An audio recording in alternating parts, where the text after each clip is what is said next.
Hey there, we're back with the 2001 KLR, and today's project is adjusting the drive chain.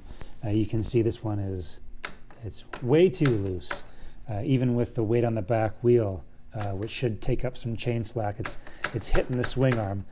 So what you need to do is you take a measurement between the front pulley and the rear axle right in the middle, and you should have between 2 and 2.4 inches of free play there. That is way too much. So we'll loosen the axle bolt, remove the cotter pin, loosen the axle bolt, and then we'll get the bike off the ground because you can't have any weight on the rear wheel. The suspension is totally unloaded. And then we will use these adjusters on both sides of the swing arm to draw the wheel back and tighten up the chain. So let's get to it. All right, let's clip this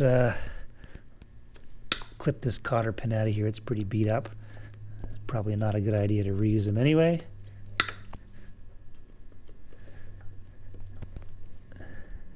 And then we're just going to loosen up everything before we get the bike off the ground to minimize the time off the ground. So just loosen this up. I know you're probably going to tell me to get a proper tool, but it's an old KLR. And it's a big nut, so no harm done there.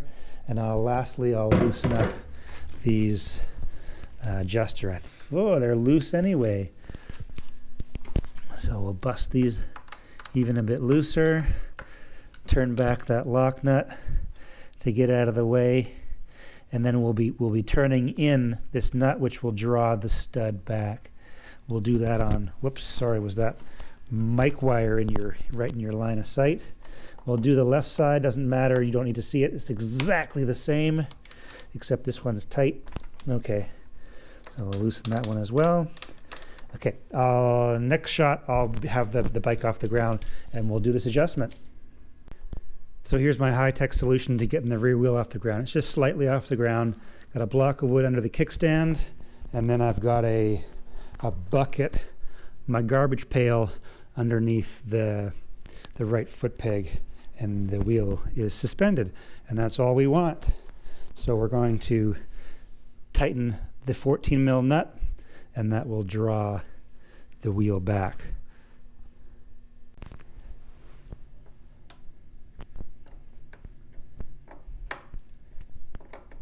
You just want to make sure you do it even on both sides. Remember, there's those little hash marks. If I haven't shown them to you, I'll show them to you afterwards, after we're done, and we'll see if we're making any progress here with the chain. Still seems a bit loose. When I feel we're close enough, we'll do our measurements. And if you can't adjust the chain into spec before you run out of adjustment on the adjusters, it means your chain's worn out. You got to get a new one. Hopefully that's not the case here.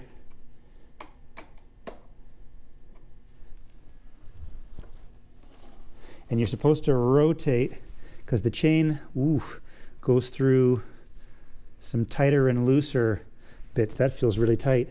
Yeah, I should have done that ahead of time. Ouch.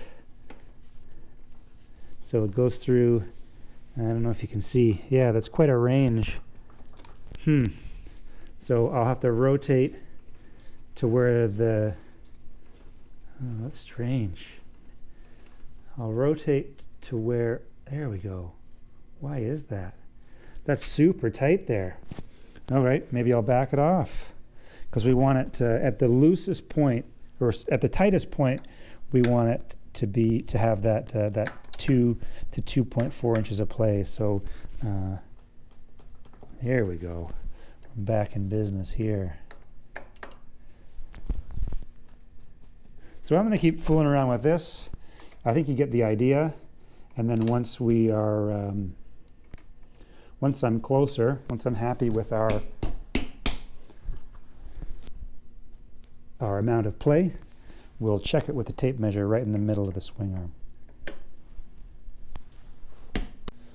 So once you're happy with your chain tension, as set from the back, you can come up to roughly the middle of the swing arm, it's about right here, and measure from fully stretched down. I'm at like 2 3/4 of an inch, and then I'm up around well, just 3/4 of an inch. So I've got my 2 inches of slack there, and that's the spec is 2 inches to 2.4, and because things tend to stretch, I'll leave it on the tighter side and allow it to stretch over time. So once you're happy with that, lock in your adjusters in the back, tighten your axle nut, fire that cotter pin back in, and you're ready to hit the road. Thanks for watching, everyone, and stay safe out there. Bye for now.